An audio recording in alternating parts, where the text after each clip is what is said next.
பணிக்குழு தேர்தலை பற்றியும் பேசுவேன். இவ்வளவுக்கு எனக்கு ஒரு டைம் கொடுத்திருக்கிறது 25 மினிட்ஸ். நம்மை மாதிரி பேச்சாளர்கள் 2 மணி நேரமும் பேசலாம், 20 நிமிடங்களிலும் பேசலாம். அந்த அடிப்படையில் நம்முடைய அன்பு தோழர் தனபால் அவர்கள், நம்முடைய சங்கத்தினுடைய முன்னணியான தோழர், நம்முடைய ஏஐடியூசி இயக்கத்தில் திலகர் அணியில் தன்னை இணைத்துக் கொண்டு அதனுடைய செயல்பாடுகளில் தன்னை ஈடுபடுத்திக் கொண்டு ஒரு அர்ப்பணிப்பு உணர்வுள்ள தோழராக பணியாற்றி இந்த மாதம் பணியில் இருந்து ஓய்வு பெறுகிறார்.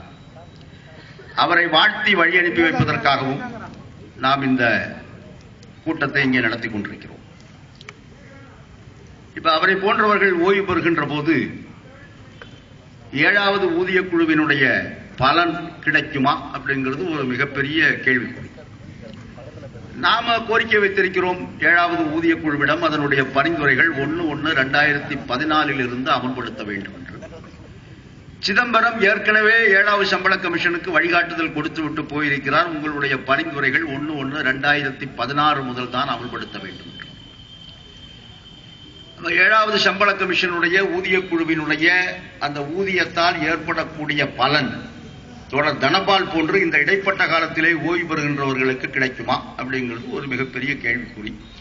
அவர்களுக்கும் கிடைக்க வேண்டும் என்கின்ற விஷயத்தை நம்முடைய கோரிக்கை மனுவிலே 7வது ஊதிய குழுவிடம் நாம் சொல்லியிருக்கிறோம். அது அந்த தலைப்பு வரும்போது நான் சொல்றேன்.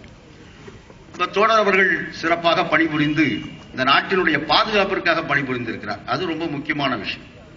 இந்த நாட்டினுடைய அவருடைய கைப்பட்டு உற்பத்தி செய்யப்பட்ட ஒரு டாங்கி இந்த நாட்டினுடைய எல்லையை பாதுகாப்பதற்கு பயன்பட்டிருக்கிறது. அது நமக்கெல்லாம் ரொம்ப பெருமை அளிக்கக்கூடிய விஷயம். ஒரு பாதுகாப்புத்துறை தொழிலாளி என்கின்ற முறையில் நாம் செய்கின்ற அனைத்து உற்பத்தியும் இந்த நாட்டை பாதுகாப்பதற்கு பயன்படுகிறது. அதுல நமக்கு ஒரு பங்களிப்பு உண்டு.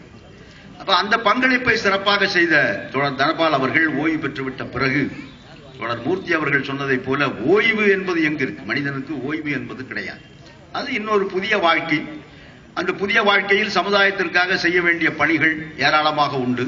அந்த பணிகளில் ஒரு பணியினை தேர்ந்தெடுத்து தன்னுடைய ஓய்வு கால வாழ்க்கையையும் ஒரு பயனுள்ள வாழ்க்கையாக அமைத்துக் கொள்வார் என்கின்ற நம்பிக்கை எனக்கு உண்டு.